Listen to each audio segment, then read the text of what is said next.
Jai Guruji everyone. Now we are going to continue with the same chapter, A Finger That Points to the Moon. And this part of this chapter makes us aware about how trust and faith can do wonders in our life, and also how spiritual evolution occurs within ourselves and we start witnessing changes in our behavior and attitude. So, here are some words from the book with few examples as well. Now, the heading is With Footsteps of Shraddha. The disciple's journey towards Guru is very strange. The disciple is blind, he is ignorant, and cannot see the path. He cannot move ahead on his own. It is Guru who leads him on. Thus, the Guru is not only the goal of the disciple, he is also the guide, the one to whom we are attached with the rope of faith on our mountain climb. Trust, thus, is the first prerequisite. If you cannot trust the Guru, you cannot be led. Hence, even though the Guru is the fountainhead of spirituality, it has been advocated that the would-be disciple check out the Guru before wholeheartedly accepting him. The Buddha advised as much. Just as gold is examined through burning, cutting and rubbing, so you should thoroughly test my teachings and accept them, but never out of reverence for me. Swami Vivekananda had such an attitude at first towards Shri Ramakrishna Paramhans. Once the young disciple wanted to test his master's statement that he was unaffected by money. So he put a coin below Ramakrishna's pillow. The Guru could not sleep that night. Vivekananda's test had merely proven the spiritual armor of his Guru.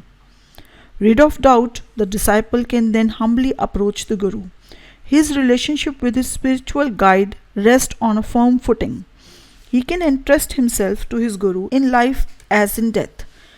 Only after the strong foundation of trust or Shraddha has been laid is the spiritual superstructure built. Man has to realize anew that he is a spiritual being made in his image. The Guru prods the disciple to realize his divinity. A small story narrates how. A cub had been separated from his tribe of loins. He began to live with sheep.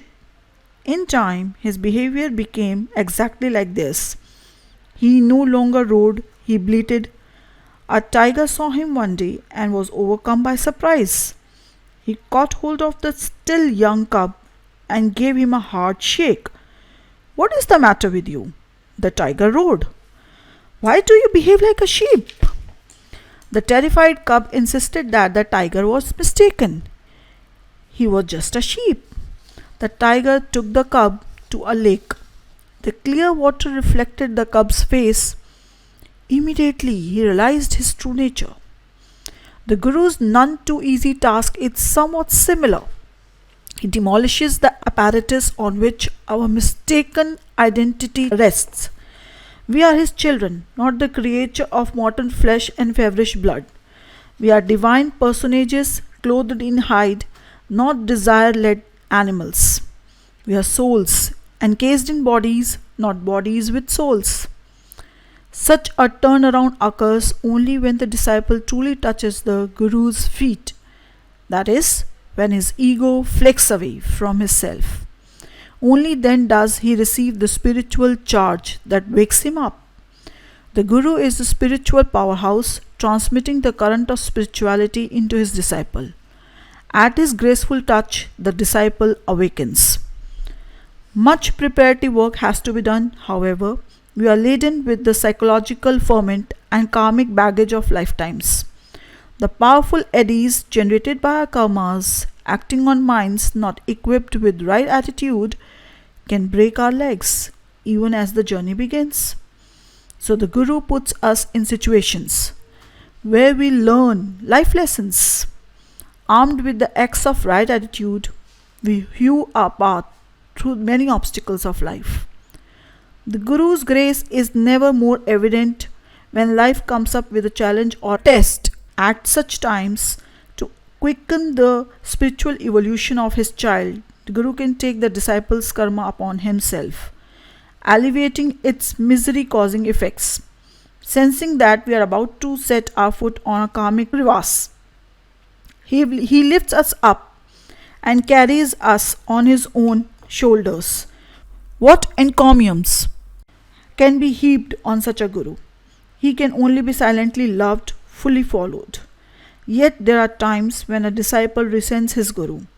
The guru leaves no psychological stones unturned to perfect his spiritual son, but the disciple's commitment wills as the guru operates on his mental makeup. Howsoever much the disciple may flinch from his guru's ego hurting blows, the guru, bent on the disciple's perfection, carries his task through. At such weak moments, the disciple can't summon the will required to thwart his habits, but he needs only realize that the guru is taking pain on his behalf. The guru's sole interest, unlike the self interest concealed in every human relationship, is the disciple. His only interest is to take the disciple Godward. Whether he moves mountains of karmas out of the disciple's way to do this, whether he heals him of diseases or of mental plagues, that is his wish. These are only means to end of leading that disciple to God.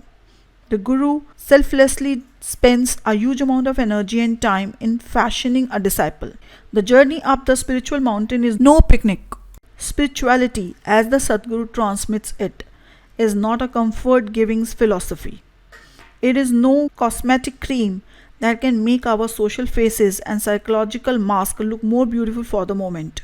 It is not a set of rituals and rites that we can fulfill to gratify ourselves or to flatter God. The spiritual terrain is a life consuming affair. It is not a path that once tread can be walked out of. Once you are with the Guru, once you accept his stewardship, you must go where he leads you. The Guru is our only chance to reclaim our divinity. He is the ladder that leads to God. He is the one who grants us self-realization.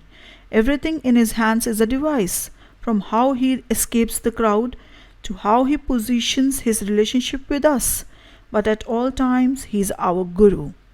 No matter whether he is joking or lending an ear to the happenings of the day, he is our Guru first, foremost, and last. And only through pleasing him or through attempting to please him shall the disciple succeed in getting to his cherished goal. Remember also that the Guru is not to be literally emulated. This is the story of Adi Shankar and a disciple who used to imitate each and every action of the great master. On a pilgrimage, the master stopped to take some alcohol from the hands of a peasant. The disciple, close on his heels, did so likewise, with great enthusiasm. Some distance ahead, the great Shankara stopped again. Molten iron was coming out of the iron foundry. Unconcernedly, Sri Shankar asked for the liquid, cupped his hands and took a long sip. The disciple was disarmed. He could not follow his masters now. The Guru's words have to be followed in letter and spirit, no doubt. Yet, the disciple should not imagine himself to be a Guru under any condition. It is much better to be continually engaged in lovingly remembering the Guru. That way, the Guru and the disciple are always linked in spirit.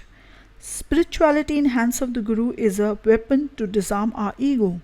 Unless we are ready to be mercilessly exposed, do not seek a Guru or say you follow him.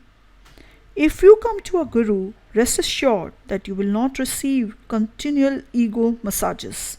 In fact, once you have fallen for a Guru, even slight indication of his favor may disappear. The greatness of the Guru lies in that he takes us as we are, warts and all. He loves us in spite of our blemishes. He sets no preconditions for our entering his path. Entirely self-sufficient, absorbed in cosmic bliss, he wants nothing, craves nothing. In his vision, all are alike. He sees no distinction. He favors none. Like the sky, he encompasses all without touching them. He is the eternal witness. His unblinking eye, steadfast on eternity, is intimate with each and every flowing thought in the stream of his disciples' minds. The Guru is the highest. He is incomparable. His grandeur is above even that of the lords of heaven. The sun, the moon, the stars are but incrustations of finite cosmic dust on his robe. The holy eternity, the countless gods and goddesses, the yogic powers are at his feet, ready to be his bidding. The Guru is God, the Guru is Shiva himself. In the Shiv Puran, Lord Shiva denies Lord Brahma's plea to create beings bound by mortality. He instead vows to descend on earth to remove such beings from the incessant rounds of births and deaths. He came as Guruji, our Guruji. In the dust of his feet, ah, what bliss! May Guruji have mercy on you and I. May the rains of his mercy fall on our foolish heads. May we, through the weight charge of his being, be laid at his feet. Thank you for listening, everyone. Jai Guruji, Shukrana Guruji. Love you, Guruji.